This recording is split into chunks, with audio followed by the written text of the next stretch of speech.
Always mind is not in control. లేకపోతే ఆ oscillation, tension ఇవన్నీ ఉంటే మనం ఏ పని పెట్టినా శ్రద్ధగా పెట్టలేం. అదేగా దీన్ని ప్రాక్టీస్ చేసి ప్రివెంటివ్ హెల్త్ గానీ వే ఆఫ్ లైఫ్ లో ఒక భాగస్వామ్యం చేసుకోగలిగితే చాలా వరకు హాస్పిటల్ ఖర్చులు తగ్గుతాయి. ఇంకొక విషయం కూడా అందరూ గుర్తుపెట్టుకోవాలి, మెడిసిన్ ఇస్ ఎ మెడిసిన్.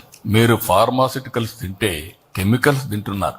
తాత్కాలికంగా మీకు దానివల్ల రెమెడీ వస్తుంది. తలనొప్పి ఉంటే ఒక బెళ్ళ వేసుకుంటే తలనొప్పి క్యూర్ అవుతుంది, కానీ దాని నెగటివ్ ఇంపాక్ట్ మీ బాడీలో ఎప్పటికీ ఉంటుంది. లేదు మీకు హార్ట్ ప్రాబ్లం వచ్చింది, ఆపరేషన్ చేసుకుంటే ఆపరేషన్ చేసుకున్నాక మీ హార్ట్ ఇదే ఎక్కడికక్కడ ఆపరేషన్ చేసిన హార్టే, ఏ పార్ట్ కట్ చేసినా అంతే. కాబట్టి ఒరిజినల్ దీన్ని కాపాడుకోవాలంటే అందరిలో మన కోసరం మనం కొంత టైం స్పెండ్ చేయాలి.